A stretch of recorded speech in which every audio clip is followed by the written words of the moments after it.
love it. All sports, double coverage. What's going on, ladies and gentlemen? Welcome to Double Coverage. Hope you're still living, loving, and breathing sport. This is the most underrated sports card podcast on planet Earth. I'm Dom with the great man Sauce. I know he likes that one. I said I was going to change it up. And I'm sticking by it, Sauce, forever. And it's something to be proud of. Yep. Actually, something to be 100%. proud of. The most 100%. underrated. If anyone's wondering why, Sauce, when you're giving plays and you're helping people in this hobby here in Australia and around the world, 6 months out from everyone else before they get onto the trend, it's considered underrated, in my opinion. So, to the Aussie market, thanks for your support, and overseas as well. We really do appreciate it if you listen to us and have shared us. But, Saucy, how you going? I'm good, mate. I'm good. Doing well.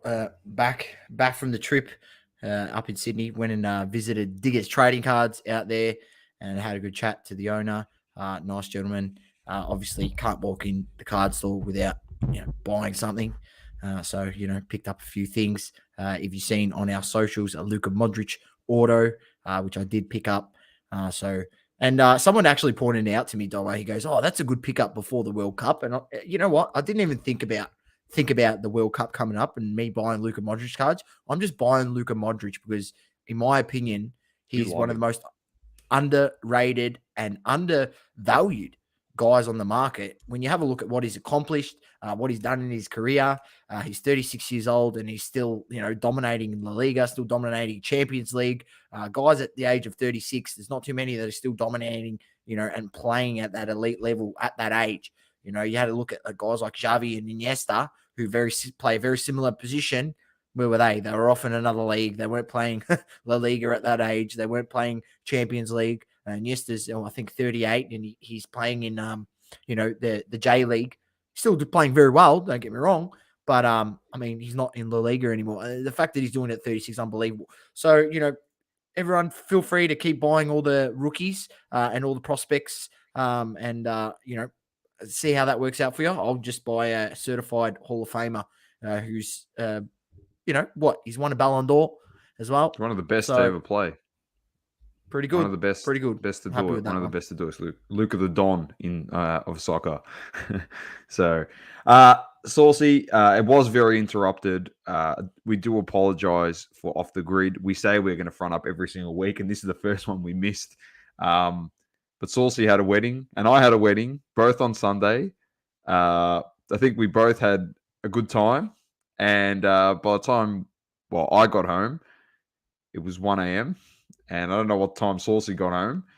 So, we weren't going to front up. Especially, I had work that morning. So, tough. It was going to be tough. But I did watch the race. I've got some good thoughts on that. Big news in F1. So, but we'll start with AFL. Global's in here. James is in here as well. Thanks for stopping by. Global's going to love AFL this week because I've been able to share my screen source. It's back. The screen sharing is back, so I can actually show. Why is it back, Doma? Because I told you to get on the best damn browser on the planet, mate. The best browser on the planet. That's Brave browser. I don't fuck around with no Safari, Google Chrome, whatever other shit browsers are out there. They're all shit. Brave browser is number one. And ladies and gentlemen, I'll be making a tutorial of how you guys can support us for free using Brave browser. So look out for that. And essentially, Brave browser, I'll explain how it all works, but that will help support our channel, support us for free, essentially. So look out for it. But nonetheless, Brave is the best. Doma, without further ado, let's go. AFL, let's do it. Let's share my screen. Adam, welcome. Let's get it up here. Bang. We're back on.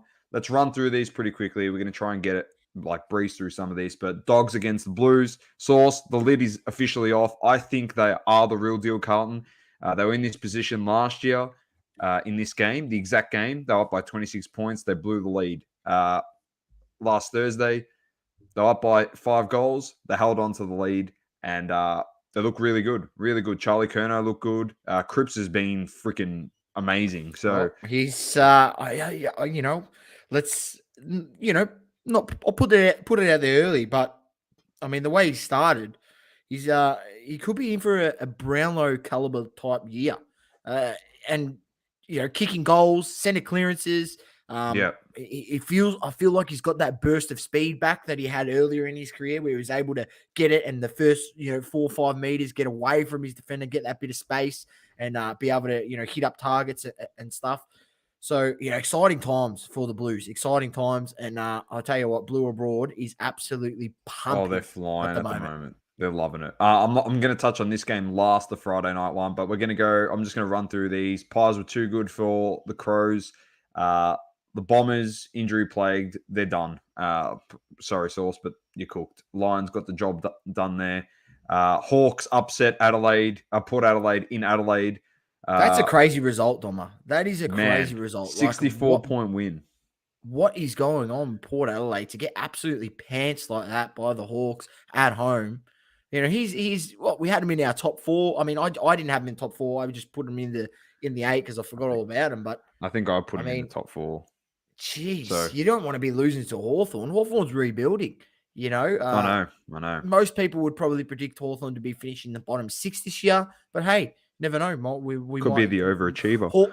Hawthorn could be the Sydney of last year. I thought they were not doing much, and they ended up, getting into finals. So never know. There's always the one team that people believe at the beginning of the year that's not going to do too well, but they surprise everyone. Exactly. D's beat the Suns. North Melbourne beat a waffle team, just with top up players, and they've cooked it. And we only beat them by 15 points, so it just shows where we are. And you shit. were going to get the lemon of the week if you didn't get the win, but I mean, you could nearly get it just by only winning by 15. You nearly got beaten by Willie Rioli and the guy that shouldn't have been playing because he should have been rubbed out for 2 weeks. Cheat. Well, they had no one else, mate, so they let him get off. He's a clown. Richmond defeated the Giants. What was that? 36 points. Disappointing from the Giants. Disappointing. Yeah. Massively disappointing. Yeah. Would have thought they would have enough to win, especially with Richmond all their outs. Obviously, Dusty being out as well. Dion Prestia got injured. That midfield's struggling. Giants pretty much had a full midfield. Yeah. Shocking. Saints beat the Dockers by 10.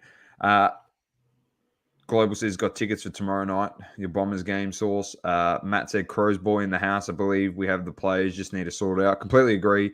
You got a lot of depth there. You got some great young kids down at the Crows as well. When you do work it out, you might be a very good side in the next few seasons. But we'll end on this game before we get into this week's. The Swans against the Cats. And of course, Saucy's boy, the big Budwa, 1,000 goals.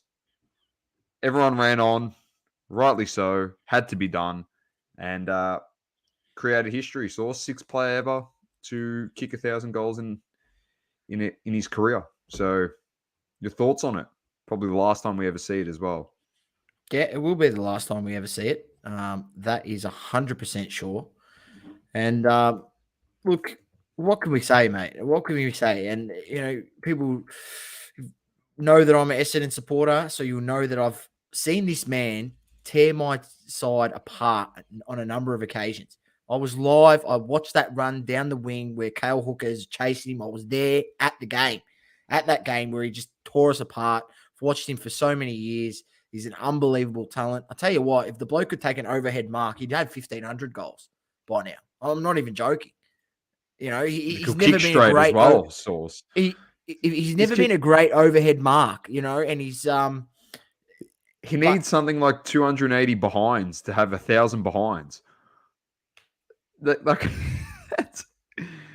That's crazy. Yeah, I know. It's actually crazy. It's insane. Hopefully he can get to 1,000 behinds so we can run on the field again. I don't know if that's an achievement. I don't know. Yeah, why not, mate?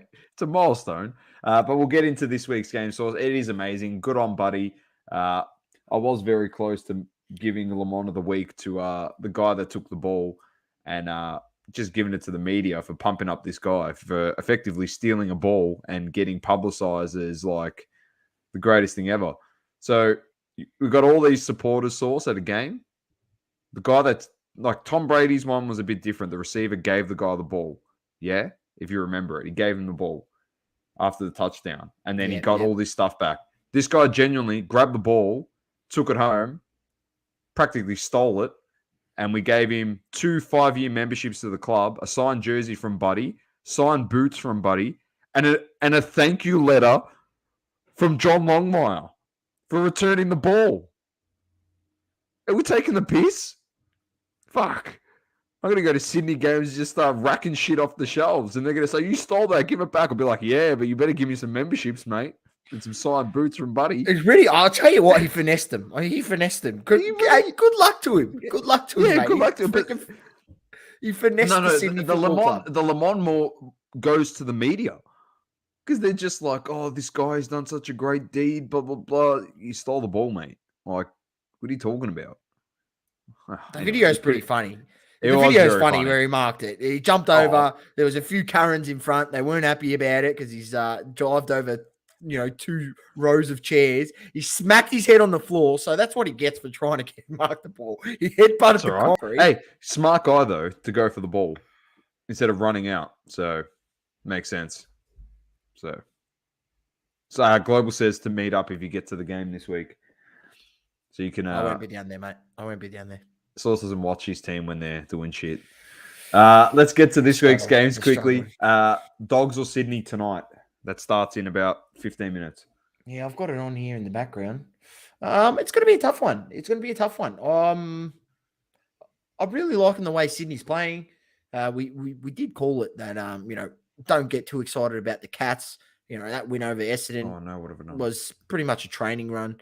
And it proved the Swans had too much for him up in Sydney last week. It's going to be a close one, but I'm going to go with the Saints. I'm going to back the Swans. The Swans. I'm going to back the Swans I'm going Dogs this week. They'll bounce back. D's Essendon. That's not a hard one. So Melbourne for both of us. D's.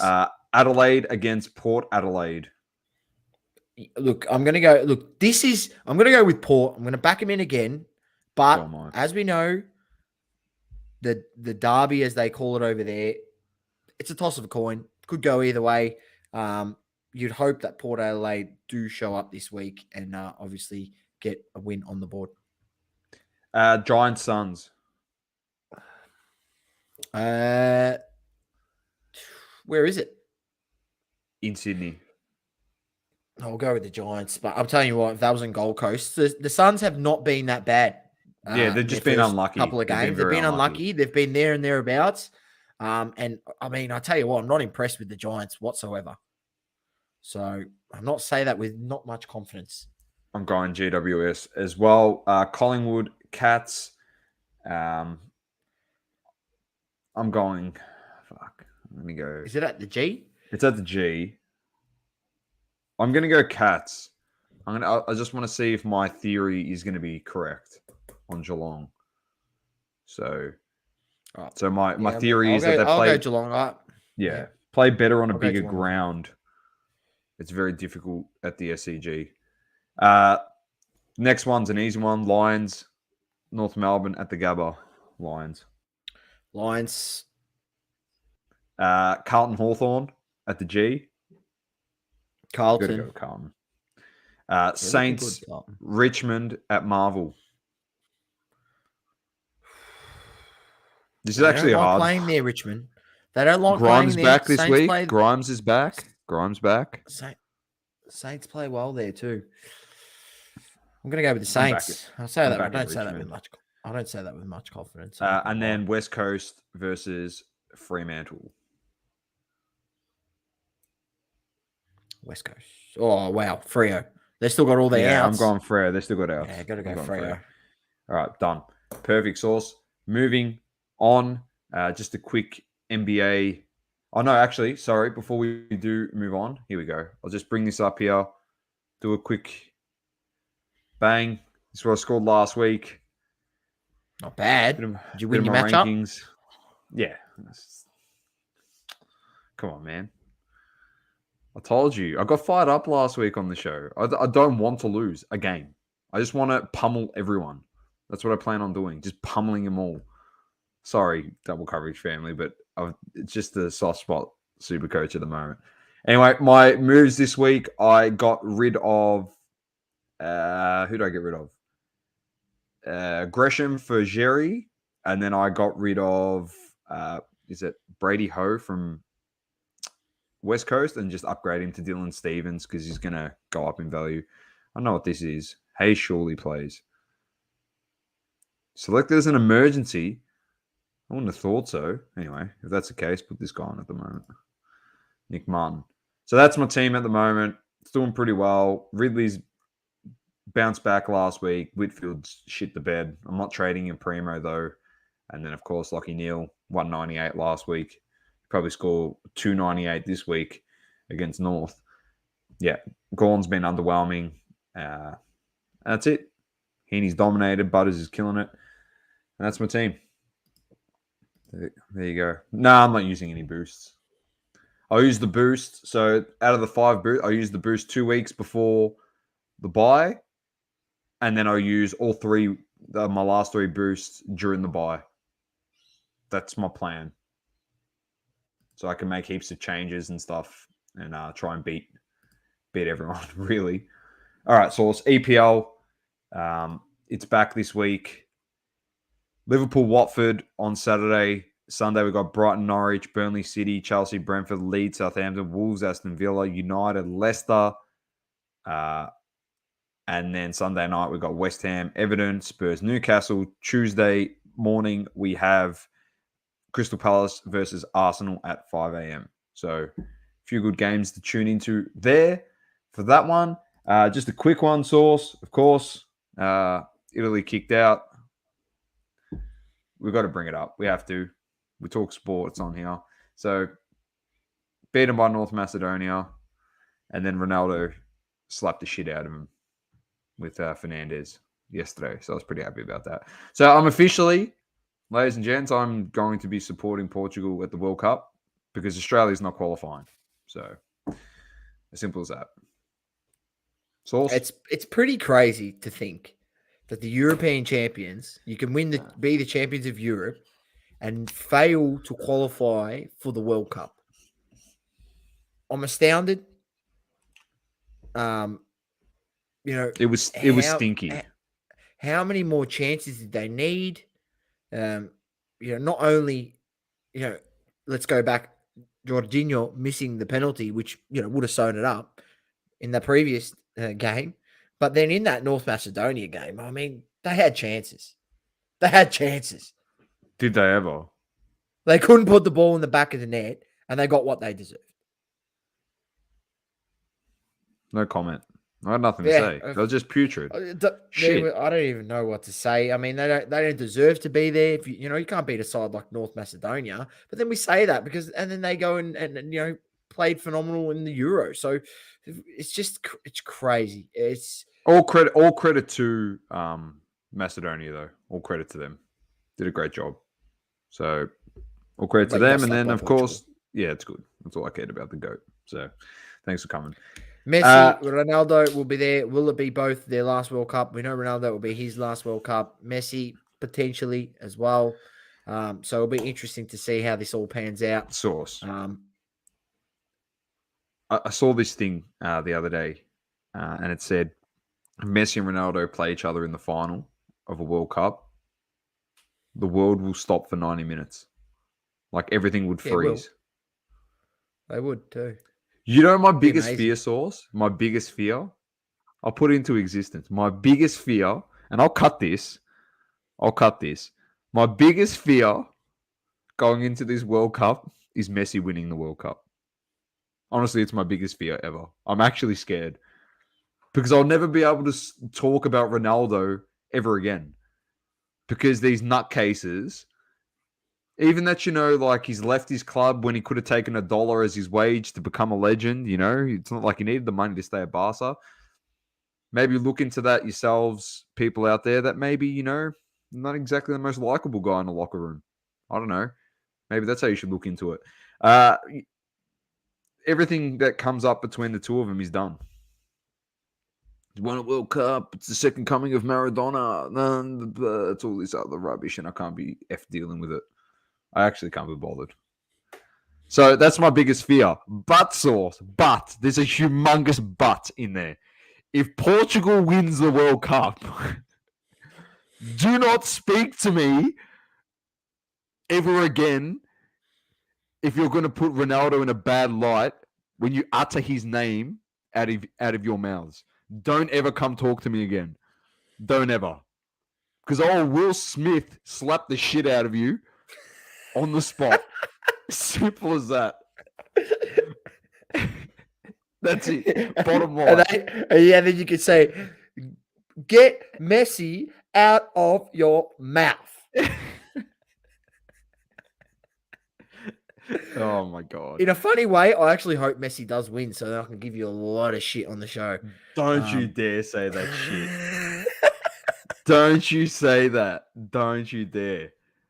No way. Don't you dare. No, I won't come back. It'll be the end of the Double Coverage podcast. Simple as that. It'll just be Saucy and someone else.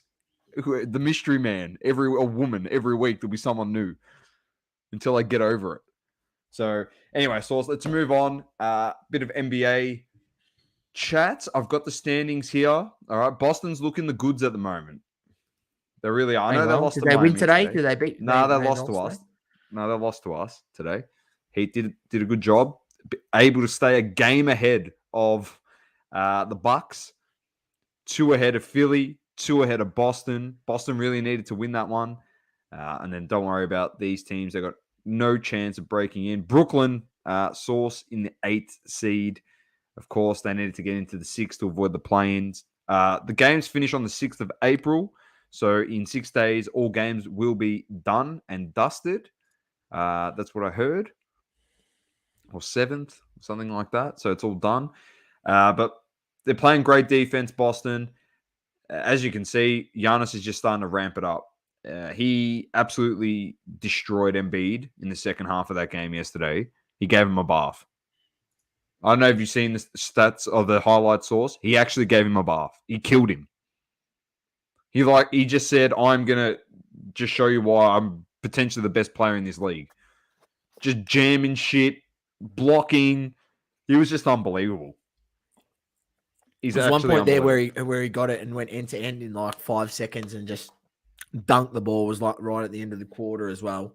And he dribbled past Millsap like he was standing there like a statue. And Millsap's like looking at the ref like he just carried the ball, mate. And he done this crazy dribble where he threw the ball out in front of him like so far. He like dragged it back, then threw it out in front of him. And he's like trying to say it's an illegal dribble, but it's not illegal, mate. You're just too old and slow, mate. And when you're trying to pin your bench play on guys like Paul Millsap, who's well past his best, it's a recipe for disaster there in Philly. I tell you what, Harden is well far past his best, right? Millsap is as well, but Harden is well past his best. We have not seen any sort of level of James Harden what we got in Houston. He's not nowhere even close. His inconsistency of shooting is ridiculous. Get out the goats, the scapegoats. Get them out. I can't wait. There's going to be a lot of bodies under the bus, mate, in a month and a half's time. There's going to be a lot of bodies under the bus. I can't wait to see who goes first at throwing who under the bus. I genuinely can't wait. Is it going to be Doc? Is it going to be Joel? Is it going to be Harden himself? I don't know. Finals are almost here, says James. Giannis runs at 70%, says Matt, through the season. Global says if AD gets fit, they can do some damage. No. The Lakers stink. They stink. They are so bad. You're muted. You probably... You stink. We're fucking shocking. You guys... I've been saying it. We're shocking. We are terrible, man. We are terrible. It's so bad. They get exactly what they deserve, mate, for blowing up a winning team, mate. You won a championship. We blew up the team, mate. Stupid. Stuff them. All right. And then in the West, obviously, Phoenix on top. I'll quickly just get up here. Phoenix on top. Memphis second. Dallas have been playing really well. Luca the Don is really killing it at the moment. And those guys around him, Dimwitty, Finney Smith, they're actually playing really well. Playing really well in that team with him. So Golden State have dropped off. Denver's doing okay. Minnesota surprised me this year. Finally, they got something clicking, some sort of chemistry. There's Saucy's boys here. They're back in the plane by half a game today. So you'd be pretty happy there, Sauce. You're back in. AD's around the corner. It's all about the Clippers, mate. Paul George is back. Kawhi rumored to be coming. It would be the most Kawhi thing to do. Yeah, literally missed the whole season and literally just come back for the playoffs. Yeah. I can see that's what's going to happen. And then I'll tell you what, they are $23 on Sportsbet to win the West. I'll tell you what, it's worth Clippers. The Clippers. If Kawhi comes back, PG's back. I'll be honest with you. They can they could beat any one of those teams above them. They could beat Phoenix. And there's no guarantee that Curry's coming back. I know. And how fit he's going to be when he is back. And we've seen him playing hurt in playoffs before. He doesn't do very well. It's going to be it's going to be good. It's going to actually be really good. I'll tell you what, that's a sneaky. I might even have to just chuck a $10 on that because I'll tell you what, if I've said that in the show and I haven't put $10 on, I'll be fuming. But $23, I'll tell you, and not even to win the championship, they're like 56. You know, just to win the West, not even win the championship. Don't go that far. 56, just a tenner. They won't win the championship, but the team from the East will win it. So. That's my prediction. All right, Sauce. Moving on. F1. Let's bring this bad boy up. For some reason, that didn't open. Oh, no, I didn't need that open. But big race. Big race, Sauce. Saudi Arabian Grand Prix. Exciting race. I was loving it. A lot of overtaking. A lot of battles. Yeah. Brilliant. Old Charles Leclerc. I can give you a bit of a look here. So Maxi Verstappen wins it. Leclerc second, Sainz third, Perez in fourth, who finished on pole in qualifying. I don't know if you saw his lap. It was blistering. It was light speed type of shit Sauce. That's how quick he was driving it. First time Mexican has actually been on pole position in the Grand Prix. He couldn't keep that up throughout the race. Nah, safety cars and stuff, and just good tactics. All around by Red Bull. Got Verstappen back at the top there. Perez was just unlucky. Russell finished 5th, Ocon 6th, Lando in 7th, Gasly in 8th, Magnussen in the Haas in 9th, Hamilton in 10th after he started in 16th, and then the rest of the draw. It just goes to show Albon, if that was last season or previous seasons and he started in 16th, he would have finished in the top 4. He would have won. His car. He just would have won. Just goes to show these. It is, either one or two things. The other teams have put a lot more effort, obviously, into this season, knowing that they weren't going to get close to Mercedes, Red Bull in previous seasons, which is what we're seeing with Ferrari. And on the other side, it's also the car in effect, the equalization. We're actually seeing it working. Yeah, we're getting been good. It's good to see Haas is in there. Teams up I'm there so happy. That haven't usually been. I mean, the fact that they're getting points, they're finishing in the points is pretty good. 100%. Obviously, DNFs here: Albon, Bottas, Alonso, Ricciardo, Latifi, Tsunoda, and there's 19 cars because the 20th car was Mick Schumacher, who didn't even start because he's put about $100 million worth of damage when he put his car into the wall in qualifying. He's safe. He's okay. That's the main thing. He walked away from it, which is great. The car can always be repaired. Yes, it's money, but money's nothing when it comes to talking about someone's life. So he'll be back on the grid in a week's time, next weekend, which will be the Australian Grand Prix Sauce, which the two Le Mans, the big Le Mans over here, I'll take onus, didn't get tickets. Thank you. Yeah, okay, all right. Okay. What did I send you though?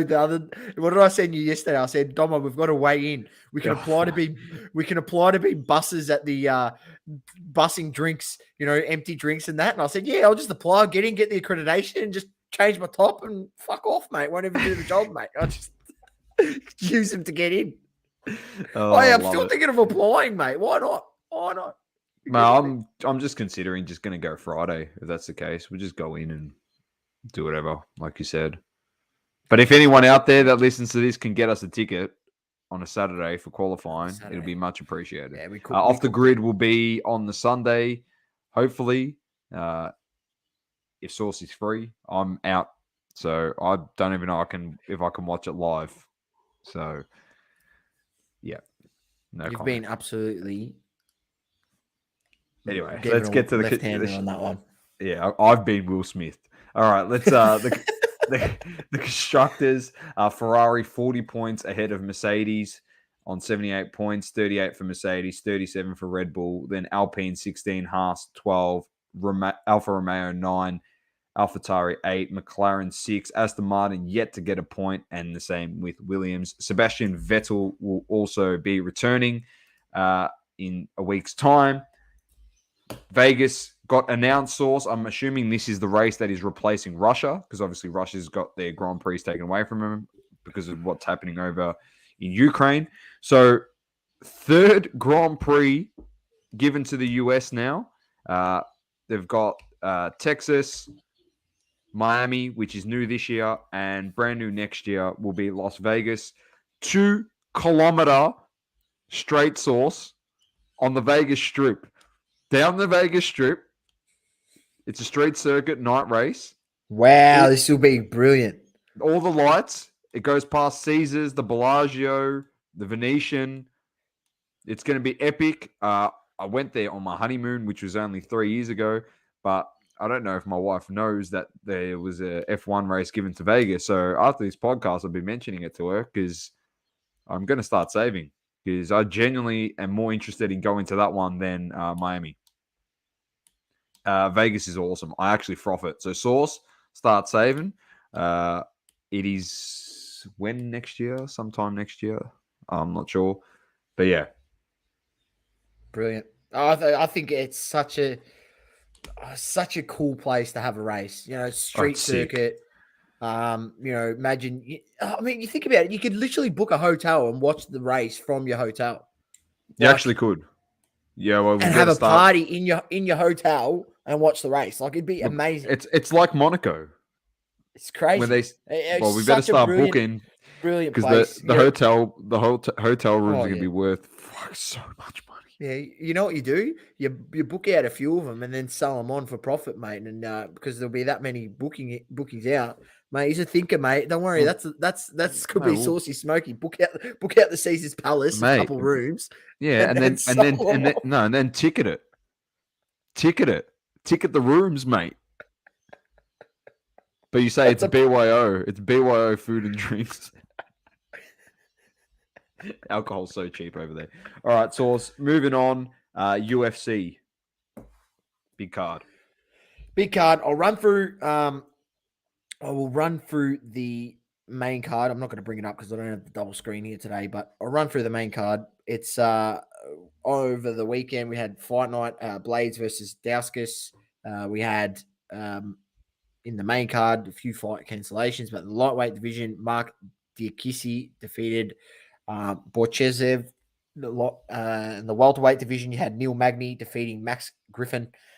Flyweight division, Kaya Francis defeating Asa Azhikov, which is a great win for Kaya Francis. Welterweight division, you had Brian Barbrena defeating Matt Brown. Women flyweight, Alexa Grasso defeating Joanne Wood. And in the main event, Curtis Blades knocked out Chris Daukaus. But don't worry about that. It's all about this weekend. UFC 273. This card is stacked. You had Calvin Gastelum against Dicus du Plessis in the middleweight. Heavyweight, Iri Latifi against Aleksei Olenek. Women's strawweight, Mackenzie Derm against Tisha Torres. Welterweight, Gilbert Burns against Kazmat Chimaev, which is going to be a cracking fight. That will be a cracker. Then obviously the rematch. Everyone is keen to see this. Aljamain Sterling against Peter Yan, obviously after the disqualification of Peter Yan when he kicked him while he was on the floor. And then the main event, our boy Alexander Volkanovski against the Korean Zombie in the main event for the featherweight world title, and also the co-main event is for the bantamweight world title. Now, Doma, apparently Volkanovski is not that good, but he's already defended his title 3 times or so, 3 or 4 times, and he's in there as soon as he can be. This is he's back in the octagon within 2 months of his turnaround of his last fight. He's a beast, and I expect him to do. I expect him to get the job done. I think, look, Korean Zombie, I think this is there's going to be times throughout the fight where he's going to get in danger because, at the end of the day, it's UFC, anything could happen. But I just think he's too technical. He's going to have too much stamina for the Korean Zombie. You're going to have to watch out for, obviously, he's striking. He's got really, really good striking, Korean Zombie. He's got, unusual techniques. We've seen him get crazy knockouts with, weird angles with his elbow and things like that. But I expect Volkanovski to do more than enough to get the job done. I don't know if he's going to, finish him, but regardless, 5 rounds, the decision, I think he will win comfortably. In the co-main event, Peter Yan versus Aljamain Sterling. I think Peter Yan's going to come back and win this fight. In the first fight, Peter Yan was clearly the better fighter. Obviously, made a mistake, got disqualified. It is what it is. I think Yan is much too technical for Aljamain Sterling, and he's going to show this in this fight. And potentially, I could see a finish. I think we could see a finish in this fight. A TKO or a KO by Peter Yan. He did have Aljamain wobbled a bit in that fight, in their previous fight, but we all know what happened. So, I'm going for Peter Yan. Not going for him, but I think he will win. And then, I'll talk about the next fight, which is Gilbert Burns against Chimaev. This will probably be one of the more difficult fights Chimaev has had up until this point against Gilbert Burns, who's, had some good, he's 20-4 in his professional MMA record, has had some decent wins over some, pretty good opponents. Stephen Wonderboy Thompson, we know how good he is. Did get beat by Usman, knocked out, which is, Usman's a beast. So, we know that. He defeated Tyron Woodley, Demain Mayer. So, some decent guys there. But, Chimaev, we've seen what a beast he is. I still think he will have too much for him and we'll get the win. But, yeah, that's who I'm going with. And, nice. Ladies and gents, make sure you check out UFC Strike and have a look there. Some of the highlights are pretty cool. Some of the stuff is pretty cheap. And if you're onto some of the guys' first moments, you got to remember that they're going to get the debut tag or the rookie tag on some of these moments, which they have yet to add to the platform, which could potentially see a jump in their prices, maybe. But some of them are a really good entry point. Some of them are crazy expensive, but it's interesting. As we've spoken about on Crunch Time, UFC Strike does look like, like a cool sort of moment highlight that you want to own. It's a bit different to Top Shot, where someone draining a 3-pointer is them draining a 3-pointer. Them doing an assist, it's pretty boring. In Top Shot, you're probably looking at like posters, a cool highlights, or like awesome dunks. Well, other than that, what is there? When you see those awesome knockouts, they're definitely cool to watch for sure. So check 100%. It out. All right, Sauce. Moving on. Here we go. Le Mans of the week. I think. Do you want to set the scene for this bad boy? Because you wanted this, and you're going to get it. The article. I'll bring it up. You set the scene. So, do you know where we're going with this, or? I think so. Man, you didn't give me pre-warning. Jesus. Fuck, you picked it. Oh, jeez. Anyway, All right. the mod of the week. All right, I'll set the scene. You set the scene because you didn't tell me we're going with it, mate. You just pulled this up on me out of nowhere. Well, who are we going to give it to? I threw it out there. Well, it's this or Will Smith. So they're both. Well, we know, anyway. Well, we know Will Smith. He's an honorary lemon. We could have given it to Blez again, getting topless, getting. We'll talk about that. Give it to Blez every week if we really wanted to. We actually could. We really could, but I'm not going to mention the name of the person that wrote the article. You can go find the article. I'm going to put the article in the comments because, if you mention the name of the person, then they suck. It's defamation. I'm having a whinge. Anyway, the article, I just put it in the comments. You want to read it? Have a read. Play along. Wake up this morning. There's an article that drops. All right. If you didn't see post Mint Collective, Ken Goldin and Drake Drizzy getting together, ripping some more stuff. It was flawless once again, but also there was some Fleer in there. 86 Fleer sauce, of course, which is very popular. Drake's gone and opened up his box, his pack, gets a Michael Jordan rookie. He ends up getting about 6 Jordan rookies in total. I think it was 6, 3 rookie cards, and 6 stickers. So Jordan stickers. Mate. Yeah, it's standard. It's standard. So he pulls all this stuff. And then an article comes out. I actually had this sent to me by family members this morning. It was posted in a whole lot of groups on Facebook. The title of the article, Saucy, is Drake Strikes Gold After Finding Ultra Rare. It's actually not rare. Michael Jordan rookie card worth up to $1 million. That's a headline. I'm just going to break the headline down to you. Between PSA and BGS, there's over 30,000 of these graded. Yeah, that's not including over 35,000. Yeah, it's not ultra rare at all. It's just rare. It's just the boxes are expensive to buy. It's $75K for a box. It's not rare. You open it and you get it. So that's what it is. The Canadian rapper fist pumped the air and screamed after his incredible find. Mate, he'd be screaming a different way if he works out how much he lost when he ripped Flawless and the Fleer box. 35-year-old team. I mean, he's taking $300,000 bets in Bitcoin and losing it willy-nilly the other week. Yeah, so, I know. It's nothing. Drake's great for the hobby. This is nothing against Drake, by the way, and Ken Goldin and the Aussie card porn representing us over there in he's one great Aussie representing us over there in Vegas. So good on him. But this is more at the article because there's so much. This is the thing when we talk about sports cards and we talk about anything. Yeah, if you don't know what you're talking about, you're best just not talking about it.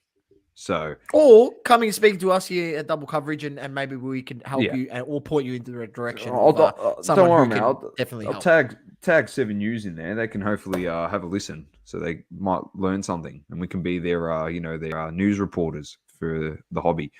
Drake managed to rip open a sealed box containing the Jordan rookie. First try, 3 rookies, 6 sticker cards, which could be worth more than Australian $1 million. Michael Jordan rookie card is considered the holy grail. They're extremely rare. No, they're not.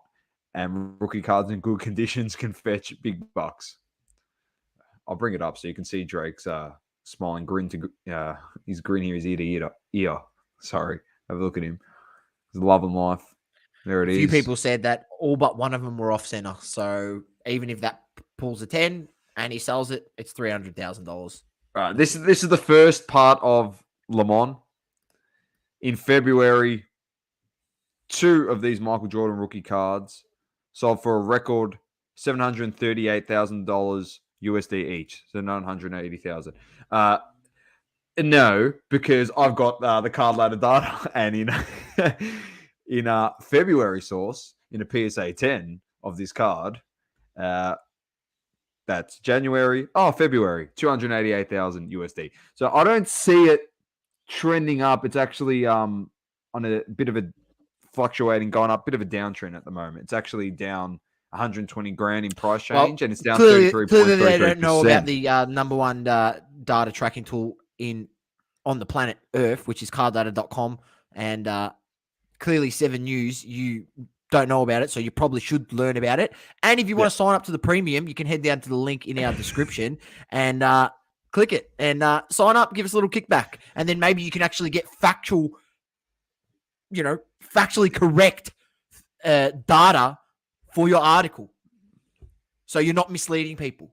So that's the first thing. Anyway, this is ripping. This was an awesome picture, one of the sickest pictures you ever get in the hobby, to be honest. It was elite. It was so good. I'm actually stoked that Drake's in it. You know what I mean? Like I've got nothing against anyone being in it just because they got celebrity status. It is what it is. The stickers are worth less than the rookie cards. They can fetch anywhere between 75,000 and 250,000, depending on rarity and quality. So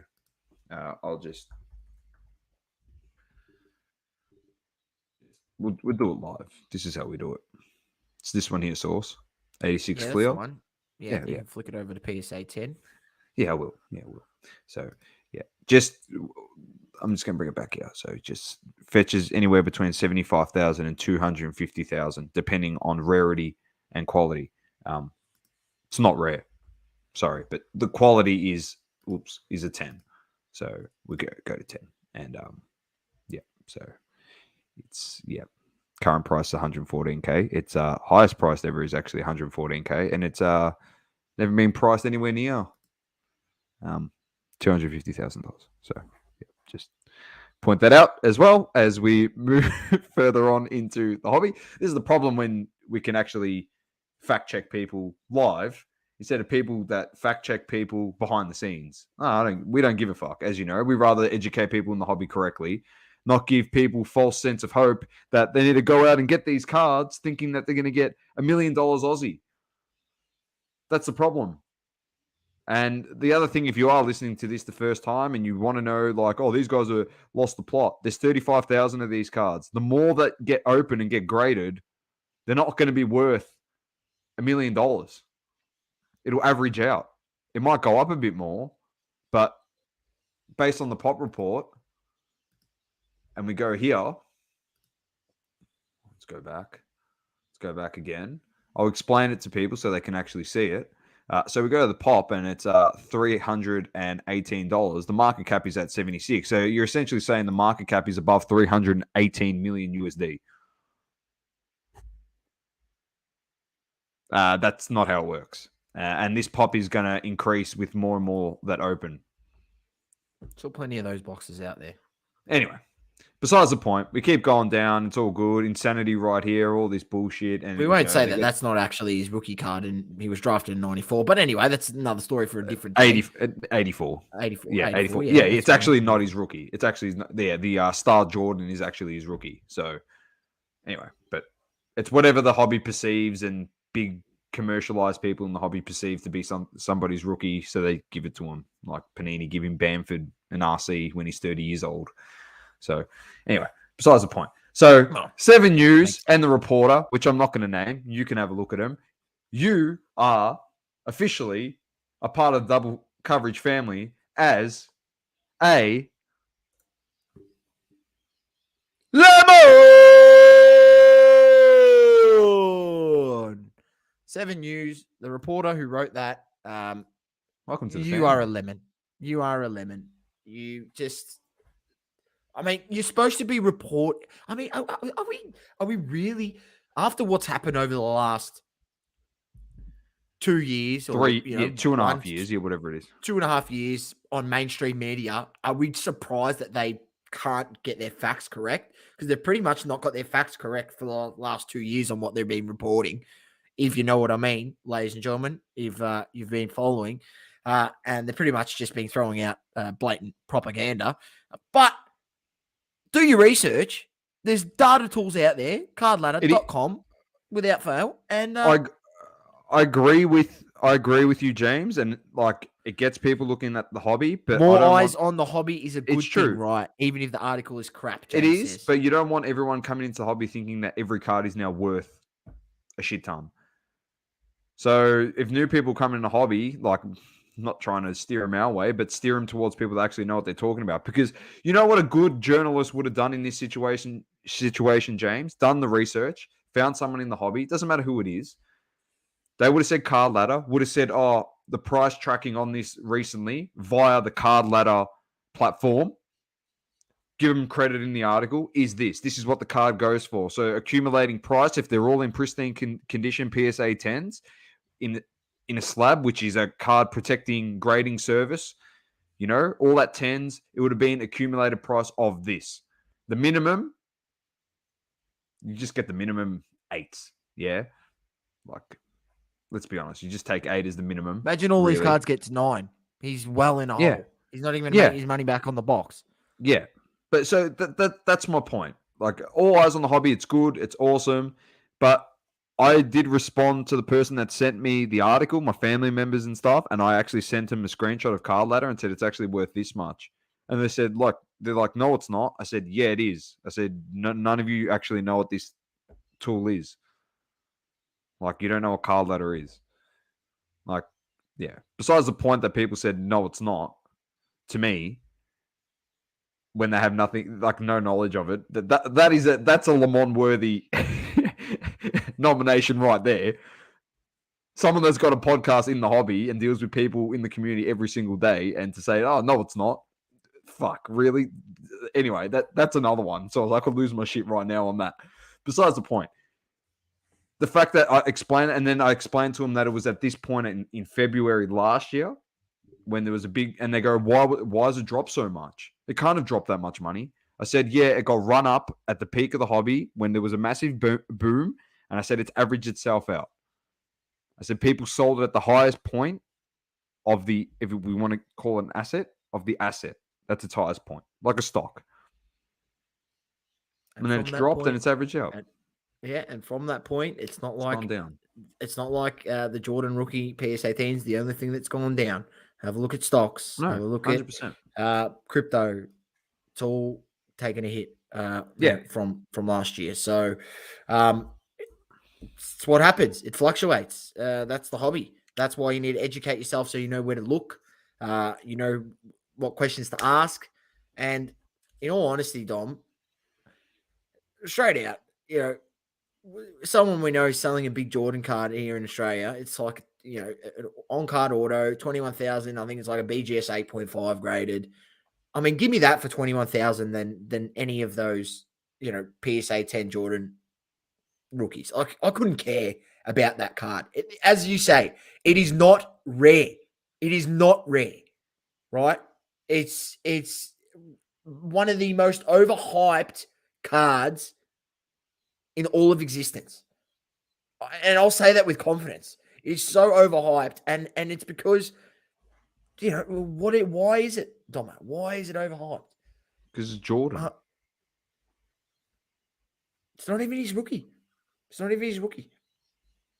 Yeah. Anyway, mate, I know. A good friend of our show, Sports Cards with a Z 23. He's got his official rookie card signed and authenticated. Signed. The star rookie. Signed and authenticated by BGS. And it's not even worth nowhere near the PSA 10 of that, not even his rookie card. 86 Fleer. How?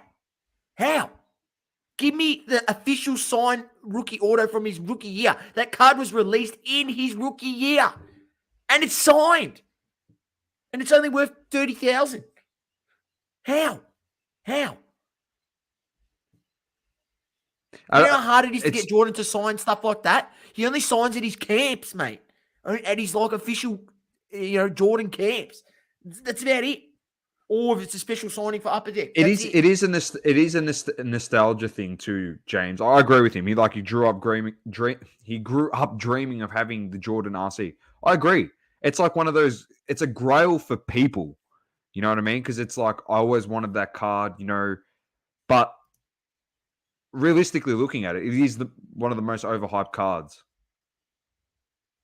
like ever. It is. That's blatant fact. When there's 35,000 of them in the total pop report, just BGS and PSA, yeah. Just BGS and PSA, not what HGC has done, or yeah. So any other company. that's the way I'm looking at it, and the way Source is looking at it. We're not saying it's a shit card. I'm not saying it's a shit card, but what we're saying is based on, not for anything, realistically, its average out in price to the 240K mark from 768K is actually justified because of how many are in the pop. It's actually justified. It's not like the Mickey Mantle where there's around 10 PSA 10s and a whole bunch of them got... There's not 10. No, 10 in existence, they reckon. Isn't it 10 they reckon? 10 10s in existence across... I think you're wrong on there. I think it's like SGC, is it? Or maybe I'm wrong. Anyway, but that's a card where it was printed to the moon. But if you read Luba's report, a lot of them was dumped in the Hudson. I think it was the Hudson. Correct. Yeah. So it's super rare to find. That card there is worth what it's worth because it could be under 10, whatever in the pop, in 10s. This has got 318 in the pop. 318. And there's that much of it out there. It's just it costs $75K to get a box. If the boxes weren't $75K, you know how many? There's only 3 PSA 10s in existence, or 2. No, I'm talking about the total pop of 10s. Isn't there 10s in? Is there a BGS 10? Maybe I'm wrong. It could be under 5. Could be under 5. No, it's very low. It's very low. Yeah. It's like super low. Yeah. I think there's only 2 PSA, and SGC there might be 1. I don't know. I'm not 100% sure, but I think there's only 2 or 3 PSA. Yeah. So, hello, Manny. What are you doing up at this hour? You're crazy. He's crazy. He actually is. All right, let's get into it. But we love it. Thanks for tuning in, Manny. Thanks, mate. Hobby Talk brought to you by Platinum Standard.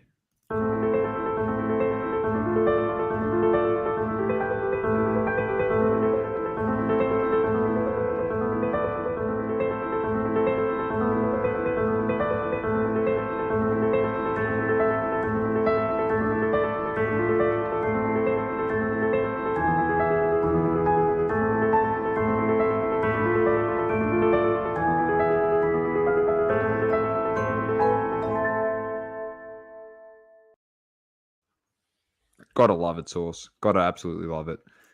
Thank you to the team there at Platinum Standard Grading. And we will start it off with, they've actually got a camp up in Queensland with Josh Giddey. He's doing a camp and a dinner. They've organised, Josh Giddey, obviously, there. There's a show here in Melbourne, I think, Source, as well. Yeah, there is. Yeah, I think it's April 20th, the one in Melbourne. You can get tickets to that one on eventbrite.com.au, I think it's called, and just search Josh Giddey and you'll find it. Feel free to go check out the PS Grading Instagram page and suss out the Giddey graphic there.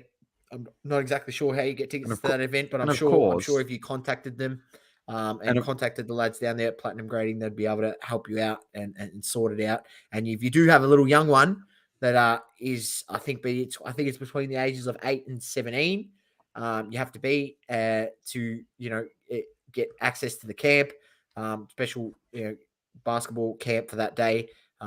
Definitely get them involved because it'd be nothing better than learning from someone who's gone there, done it, put in the hard yards to get to the big leagues. They're the sort of guys you want to be taking notes off for sure. 100%. And if you want to grade your cards with Platinum Standard Grading, head to the link in the description of this video to the bulk sub page that Saucy and I are running. As we said, perfect option if you've got NRL cards, AFL cards, any cards, to be honest, that you think, base cards, want to get them graded but don't want to send them to PSA for an expensive, for a large amount of money. Perfect option, especially for AFL, Source, AFL and NRL cards. Mickey Mouse. You actually can't go wrong. Yeah, Slabs look better than any other grading company out there that do here in Australia. They have the best slabs, and obviously they're doing really cool things. The With quality the is good as digital well. IDs on the cards where they mint an NFT for your graded card, which is pretty cool. But yeah, we definitely will be linking up with them and getting them on the show, interviewing them, so people can know a bit more about the lads that are behind the company and why they started it. And yeah, we'll definitely have a chat. So then hopefully people feel a bit more confident in submitting their cards, because that's what it is. It's about building your brand in the hobby and having confidence in that company that they're going to do right by you in the way that their process in grading cards and how it all pans out. So definitely look into them, give them a shot. They've also got the PC slab option as well. So, you know, if you 100%. don't want to get it graded, save a bit of money, you can just get it slabbed, protected. And yeah, you can grade 2 cards there for the price of 1 at any American company, bar, I think, SCG, which we'll talk about in a sec with their updated label. But make sure you check them out, and feel free to contact us if you want to submit through our bulk sub for platinum grading. Definitely. Card show in South Australia. I'm going to give this a shout out for Matty Tabe. He sent this to me. I forgot to mention it last week. The 7th of May in Adelaide, South Australia. They've got a There's a link, show Doma? on. I'm trying. Yes, there is a link. I'll have to grab it and post it. Yeah. Hang on 1 sec. So I'll see if I can actually grab it here. It's in the comments. SA Card Collector Show. Is that the one? Yeah, that's the one. That's the one. I've got it here, ladies and gents. I'll chuck it in the comments, so feel free to check it out on Facebook. It is in Adelaide, so if you feel like driving down there, if you're living in Melbourne or maybe you're in SA and you can get down to Adelaide, go check it out. Make sure you support your local shows. This is what we got to do to grow the hobby here in Australia, so we can get bigger and better shows. Support the local ones. Get there, show your face, make a day of it.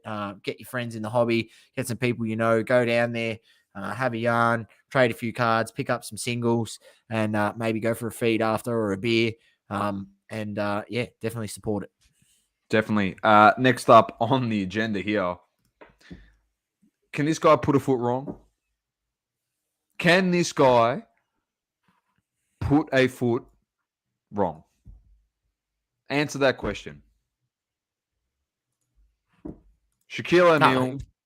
He can't. Tyson Beck. And look, we're not surprised anymore, are we? No, we really aren't. No. We're not surprised. I mean, the first few, I think when he got the curry, everyone was like, wow, You know why we're not surprised, Sauce? Because after we interviewed him for the Magnificent Seven, he actually told us. So yeah, he did tell us this. Yeah, but obviously we couldn't release it and say anything. We're under very, very strict non-disclosure agreement, so we had to. Whatever he tells us, we shut our mouths. We had to wait for him to announce it himself, but nonetheless, the cards look awesome. I rate this comment. Can we nominate him for Australian of the Year, Sauce? Yeah, I know. And look, and ladies and gents, just realize that this is just the start. This is just the start of this is the beginning. I'll show some of his cards. Oh, this is the beginning. Sorry. I clicked the wrong thing. Some of the cards.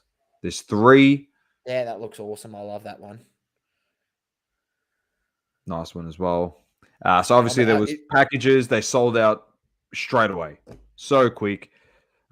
Me and Sauce will be at this event on the 25th of August at Margaret Court Arena. So if anyone else is going down there, be great to catch up. Maybe even pre-event or post-event. Pre-event for a dinner or post-event for a drink. Be pretty good. Go somewhere in the area and, have a bit of a chat. So, that's on the 25th of August at Margaret Court Arena here in Melbourne, and 25th, here, and 26th of August in Sydney at the Star Event Centre. So, awesome stuff by Tyson. He's brilliant. Tyson. Dominating. He put something out about Brandon Ingram as well, if you didn't see that as well. He's doing a bit of a collab with Brandon Ingram. Pretty cool. Might have to get one. Saucy likes Brandon Ingram as well. So underrated. So there you go. Very nicely done, Tyson. While we're on the topic of Tyson, who works with Tops, let's have a chat about Tops getting WWE back, Sauce. Your thoughts? Hallelujah. The WWE collectors are screaming from the rooftops. They are happy. Unfortunately, they're stuck with Panini for a little bit, but Top's getting it back, which means hopefully you should get your on-card autos back. Hopefully. I mean, we do know that now Tops is owned by Fanatics, and we've heard the way Josh Luber talks about sticker autos. He doesn't like him himself. So I think, you'll be back to being able to get your on-card autos and hopefully being able to get boxes at a reasonable price, because there was a few people putting out on Facebook.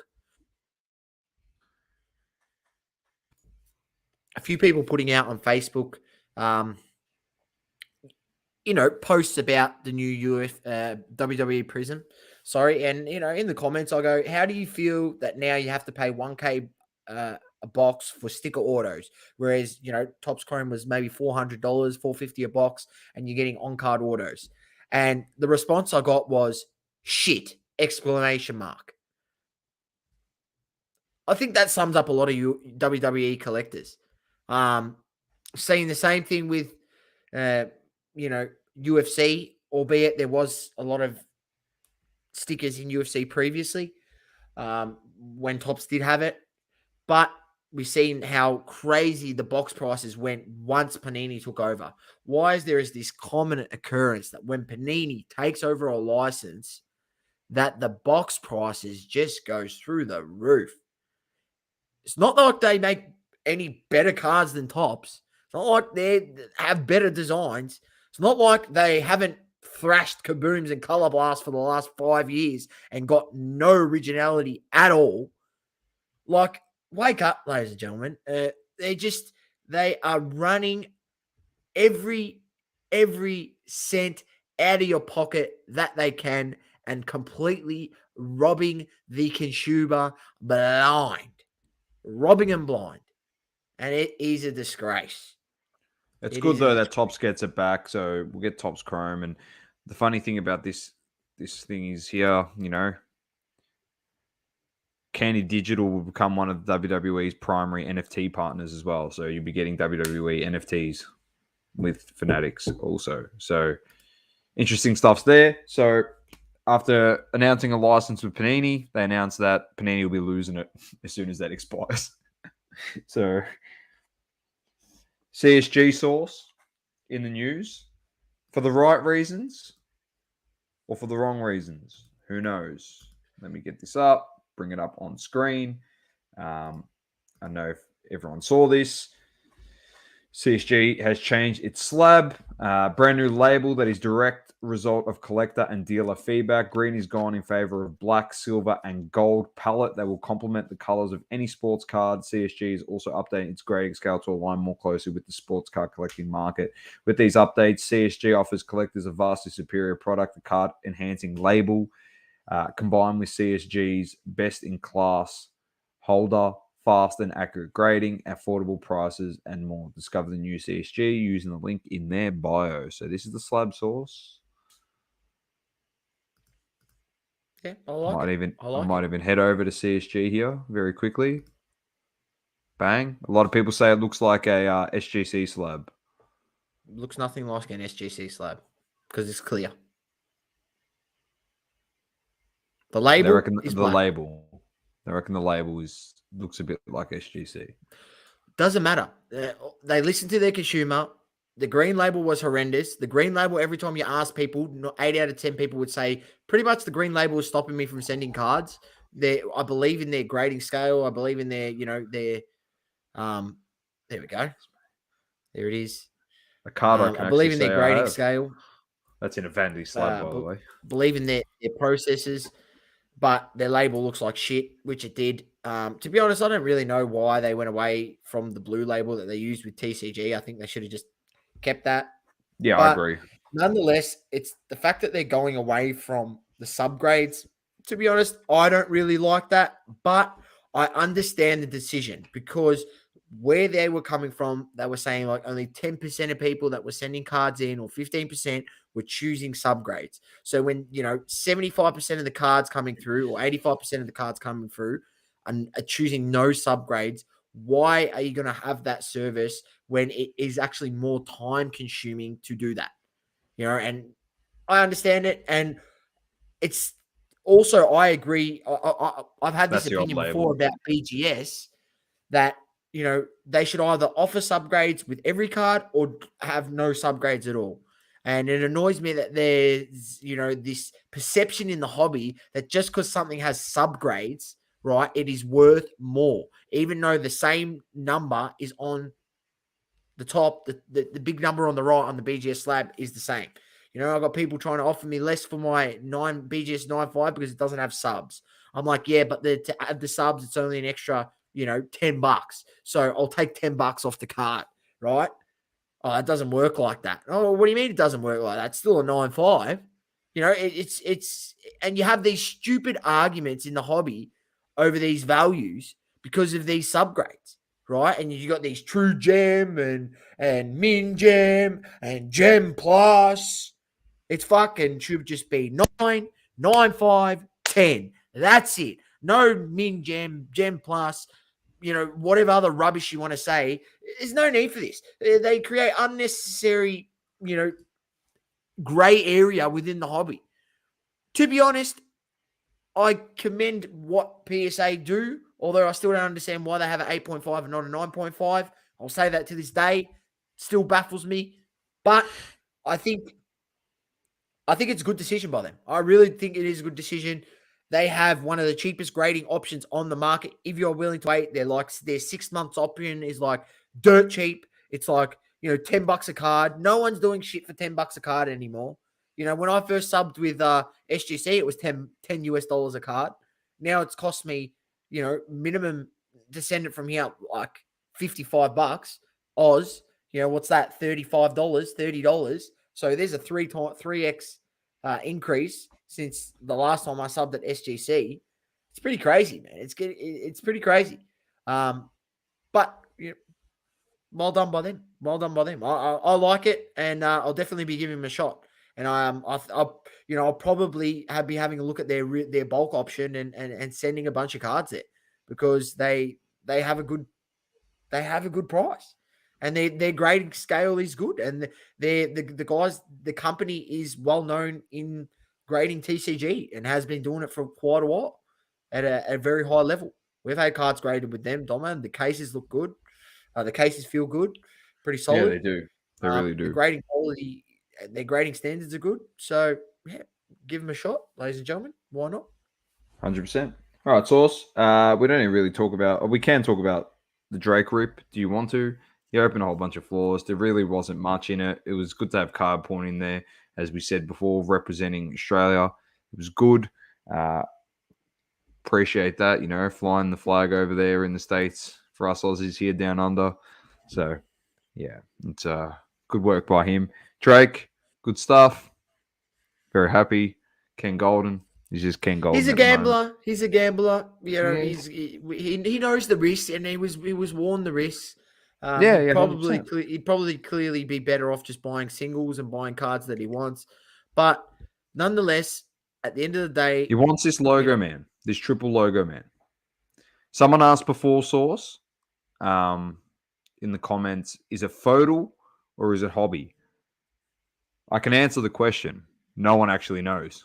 It hasn't been disclosed if it's photo or a hobby product. You'd be pretty pissed if it is a photo product and all we've been ripping his he's been ripping his hobby. So yeah, you wouldn't be too happy. Or it's just sitting in the offices at Panini and that photo to make sure I've got another funny little theory. This is just a theory, all right? It's not a fact.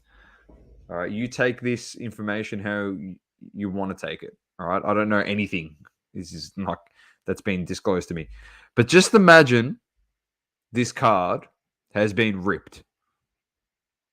It's been pulled. The box has been ripped and this card has been pulled. Now, somebody's holding on to this card. Now, this is where it gets interesting. This is a little segue into the Layton / Blez 25 case flawless rip. Spot on there, James. We all start as DGens when we join the hobby. Yep, we do. We do. But Source, I don't know if you caught this, but pre that 25 case rip by Blez and Layton, Blez comes on and goes, I've had a phone call from someone that says if the card gets pulled, he's willing to offer 3 million USD for the card. All right? Just imagine it's somebody that is into the hobby that much, that watches all this stuff, and they're holding on to it for the fact that they know that Drake really, really, really wants this card. Like, badly. What happens if Drake keeps ripping this shit and goes, fuck this shit for a joke? This is getting out of hand. I'll offer $10 million for whoever pulls it as a bounty. And then someone else goes that offered 3 goes, no, fuck that. I'm going to offer 12. I want this card. It might not even get to that. It might just be like 5 million. For example, Drake goes, oh, that guy wants to offer 3. I'll offer 4. And he goes, no, I'll offer 5. And then they, for example, get settled at about $7 million USD. I would literally Vince McMahon / Conor McGregor walk my ass out of my house and say, take the piece of fucking cardboard and thanks for coming, you lemon. I would make the deal. I'd get on the phone.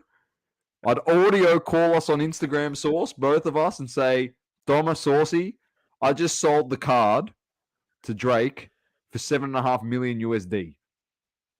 We would come on this show that week and say, Drake, you, sir, are a Le Mans. He'd get it. He'd automatically win Le Mans of the Year. Straight up. Win Le Mans of the Year. Straight up. Mate, he could get his own logo man created. He could probably just go buy 3 match-worn jerseys, right? Cut out the logo man, just get someone to make it, and it would cost less. Yeah, but it's the hunt for the card, Source. That's what it is. But just imagine it's been pulled and someone's just holding on to it. It has been pulled. I'm telling you. It's sitting in China, mate. That's what I actually believe, that it has been pulled. Me personally. I genuinely think it has. Because if the person comes out and says they've got it, they just get inundated with so many DMs or messages and, I want the card. How are you willing to sell it? Blah, blah. Yeah. So, you try to bring it up.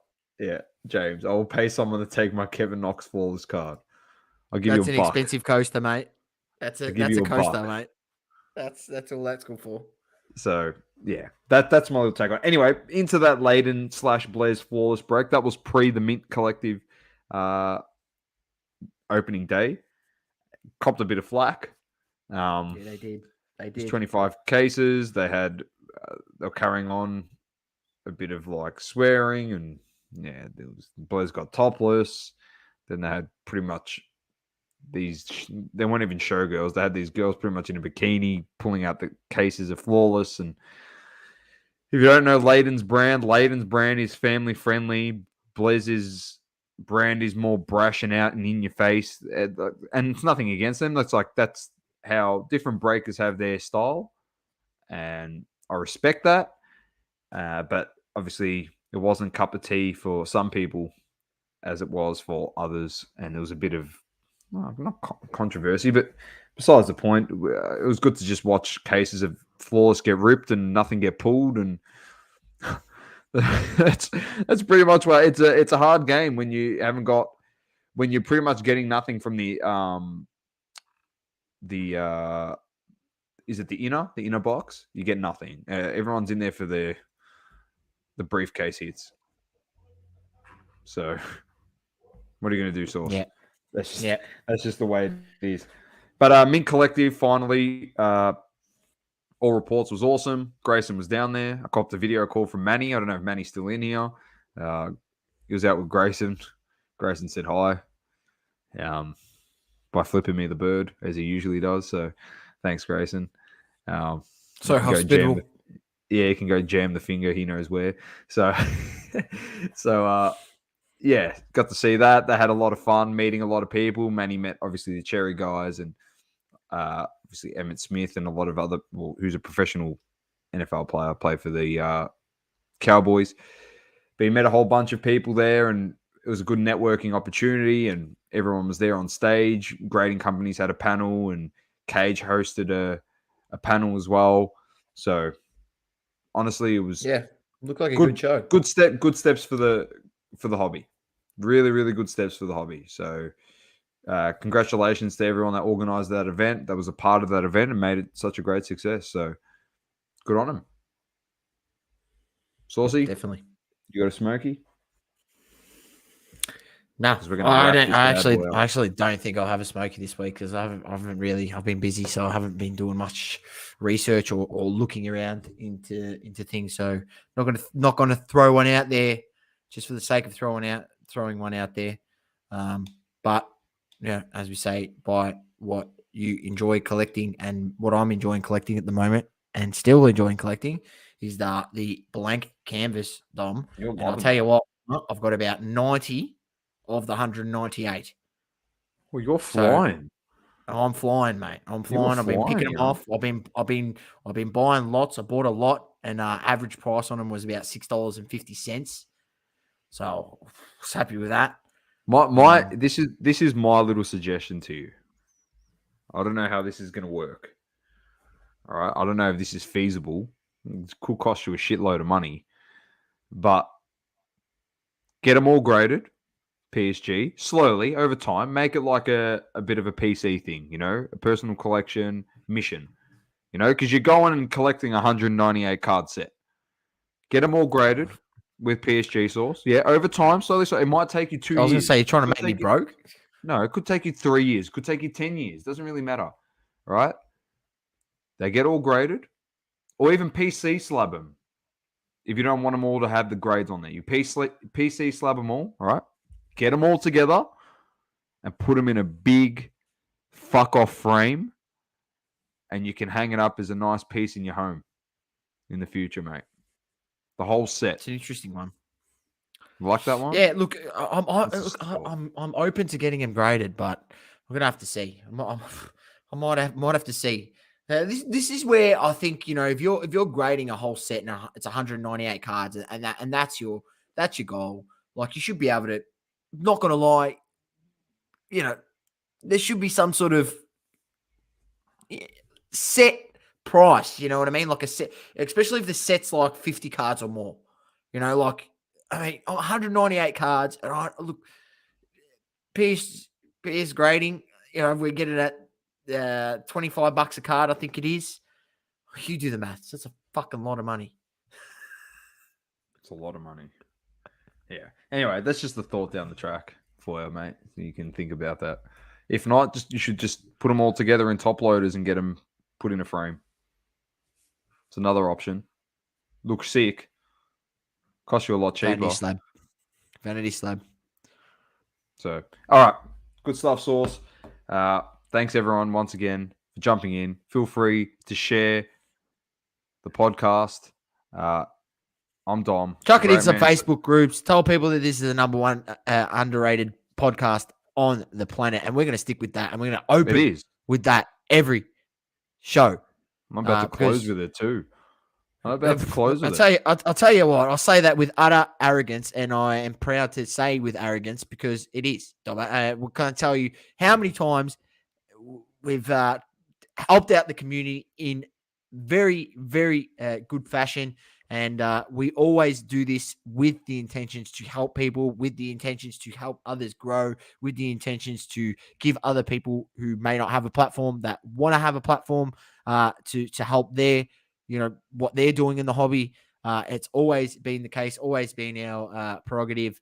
And helping the hobby grow here in Australia so we can, be bigger, better, have more collectors. So then there's more people here in Australia to sell your cards to, more people to trade cards with. That's what it should be about. More people to, have a common interest with you and whether cards be your escape from whatever your daily life is, stresses of your daily lives, and you jump into cards and it just, you forget about what you're doing and you just focus on your cards at that point.